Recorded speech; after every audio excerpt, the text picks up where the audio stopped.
Welcome back to the channel. Today we're going to take a look at a question that was on a previous year's JEE Advanced Math exam, and I thought I would take you through it. It's kind of a maybe more available type question. Some of them are pretty crazy, but this one's pretty doable. It's about a quadratic, and it obviously has roots. Quadratics have roots. Alpha and beta represent the roots.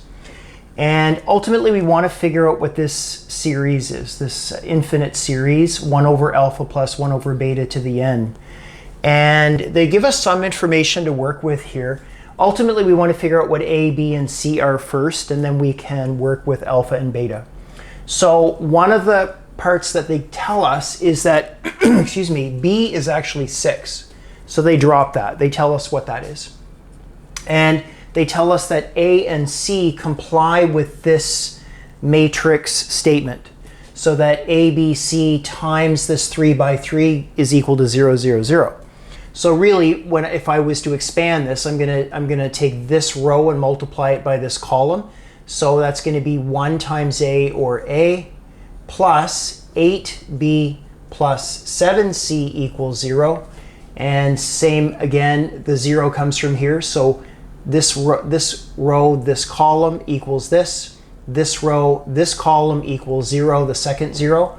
So I've got 9a plus 2b plus 3c equals 0.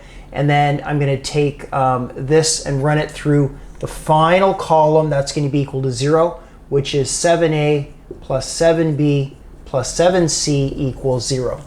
Now we know what b is. It's 6. So really what we could do is just take this, and 6 times 8 is 48, and 2 times 6 is 12, and 7 times 6 is 42. We could choose any two of these three equations to figure out what A and C are. So I think I'm gonna choose the first one and the third one, only because they have 7c in it in both cases, and I can use elimination. So that's going to give me, I'll do this in a different color. Where are my colors? Okay. Actually, I'll do this in black. So here I've got a plus 7c, I'm just taking the first equation here, is equal to negative 48. And then I'll take the third equation, that's going to be 7a plus 7c equals negative 42. And then I could do a subtraction. I could eliminate the variable c. So I'm just going to subtract. And that's going to give me negative 6a is equal to negative 6. So a turns out to be 1, which is kind of nice. So now I know what a is. A is 1. And C should be easy to figure out. So all I have to do is take A and plug it back in to any of these equations. I'll just use this one. So I'll put 1 here, and then 1 comes over, becomes negative 1. Negative 1, negative 48 is negative 49, and negative 49 divided by 7 is negative 7. So there are my values. So my quadratic is going to be x squared plus 6x minus 7 equals 0. Okay, that's pretty much step 1. Now, step 2 is to ultimately come to this beast and figure out what that is. Okay, well, what I notice is alpha and beta. If I add these together, so I'm just gonna copy this down here. I'm going to say that's equal to sigma, where n is going from 0 to infinity. If I add those together, that's going to give me alpha plus beta over alpha times beta all to the nth power. Now that probably is, you're probably noticing something. That's the sum of the roots, and that's the product of the roots.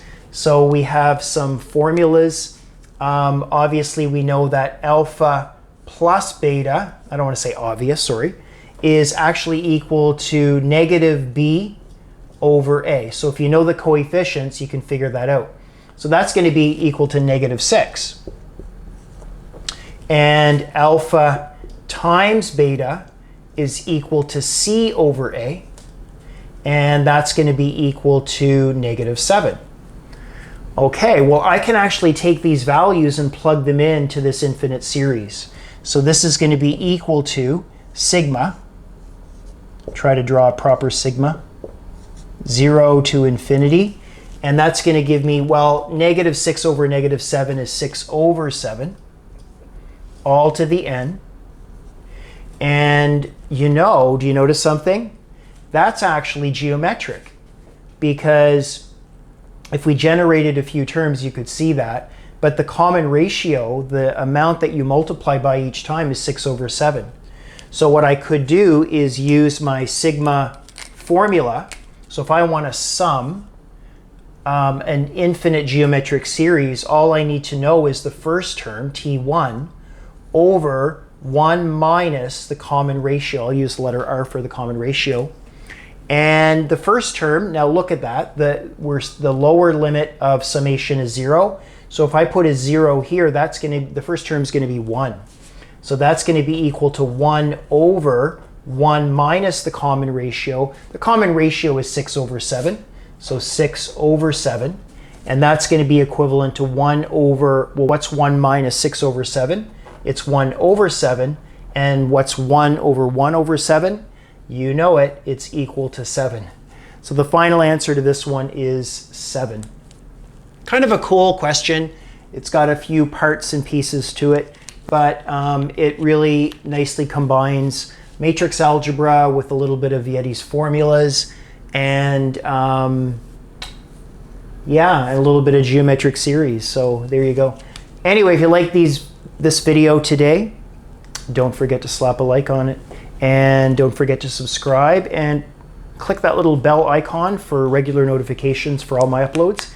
And I'll see you right back here in the next video.